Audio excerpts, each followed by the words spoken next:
Welcome to Science on Location. Today we are visiting the Columbus Zoo and Aquarium located in Powell, Ohio. The Columbus Zoo and Aquarium is home to more than 11,000 animals representing nearly 600 species from around the globe. The zoo complex spans 588 acres, more than 200 of which have been developed as animal habitats and public spaces. The mission of the zoo is to lead and inspire by connecting people and wildlife. Today, we are going to be studying adaptations and using our friends at the zoo as examples. My images of the zoo that I'm sharing with you have happened over many years. It was not one zoo trip, nor was it during COVID. So let's go on a journey together to the Columbus Zoo and learn about adaptations. An adaptation is a characteristic that helps a living thing survive. We can break adaptations into different groups. We can say there are physical adaptations, behavioral adaptations, and life cycles.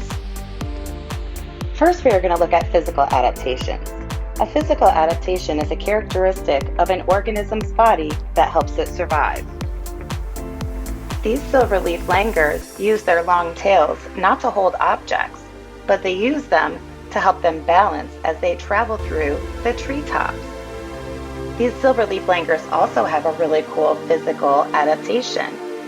When they are born, they are bright orange. That way, all of the silverleaf langurs can see the baby and look out to help it. That is a physical adaptation that the baby is born orange, and as it gets bigger, it turns silver. You know that a giraffe has a very long neck, and that can help it reach the tops of trees. But do you know another physical adaptation that a giraffe has? Well, if you've gone to the Columbus Zoo, you know that you can feed a giraffe, and when that giraffe sticks its tongue out to grab that leaf, you can see that it has a very long and sticky tongue to help it get food, so it can get to those tippy tops of those treetops to get food. And when you look at the zoo, you'll see that the trees have mesh wrapped around them so that the giraffes won't eat the leaves off of those trees. You know that a cheetah is built for speed. That is physical adaptation. Another one are the spots that cover nearly its entire body. It may serve as camouflage by offsetting shadows in the gray-hued grasses they inhabit. Like the cheetah, a tiger benefits from camouflage. Its striped coat helps them blend in well with the sunlight filtering through the treetops to the jungle floor. When you look at a toucan, you notice its beak right away. The beak provides a means of preening feathers and defending against small predators. The toko toucan adjusts its blood flow to the beak to regulate their body temperature through controlled heat loss, so the bird does not overheat in its tropical habitat. So its beak helps it control its temperature. Polar bears have thick sandpaper-like paws which help them run on slippery ice. They are also very good swimmers and divers, which helps them swim from one ice floe to the next one. They also have a thick layer of fat which keeps them warm when they swim in the cold water. We could come up with lots of different adaptations for every type of animal that we could see. We can also find them for plants because plants also adapt. Not every adaptation is physical. We also have behavioral adaptations. A behavioral adaptation is a characteristic of how an organism acts that helps it survive. Some types of behavioral adaptations are instincts.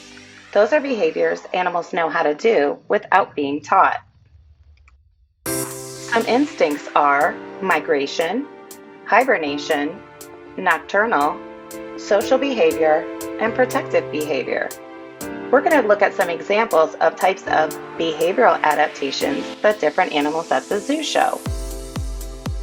A behavioral adaptation of this brown bear is to hibernate during the winter to get through the cold months.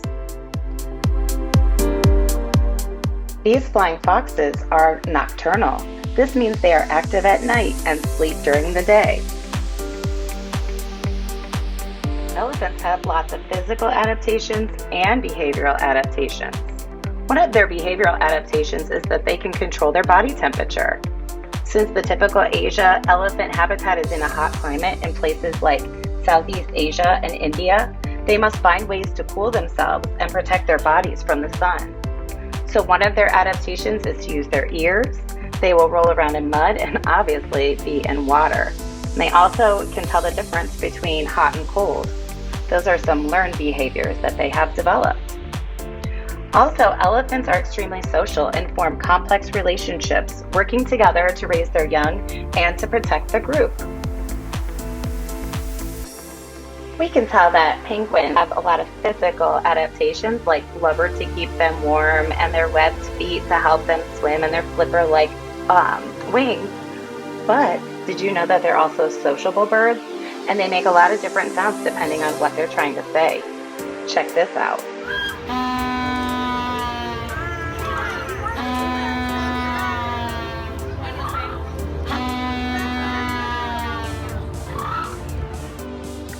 The beaver uses its tail in many ways.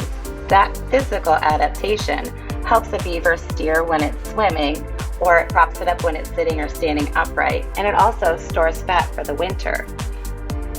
But a beaver also uses its tail as a protective measure. It will flap their tail on the surface of the water as a danger warning to other beavers, or sometimes in play. Okay, I didn't take a picture of the Canadian geese, but I always see them at the zoo. And I wanted to include them because they have a behavioral adaptation of migrating. And what that means is they will move to a different location at certain times of the year to find food, reproduce, or in this case, they escape the cold weather. So lots of different organisms do migrate, and Canadian geese are probably the most familiar that we see around us. The last type of adaptation we're going to discuss is a life cycle. A life cycle is the variety of stages an organism goes through that helps it survive. Let's use this frog to talk about life cycles. Most frogs are adapted to live near water, and a frog's life cycle starts when its eggs are laid in the water. When the eggs hatch, tadpoles emerge. Tadpoles live in water until they grow legs and lungs, and at this point they are frogs and ready to live on land. In places where water dries quickly, tadpoles develop more quickly. This variation in frog life cycles helps tadpoles survive. The reason a life cycle is a type of adaptation because at different stages of this frog's life, they're eating different things and living in different places. So that is a type of adaptation because they are not competing with each other for food, which allows more of the frogs to survive. Now we've discussed all of our types of adaptations: physical adaptations, behavioral adaptations, and life cycles. Be on the lookout and see what kind of adaptations you can find with plants and animals. Take care. Peace.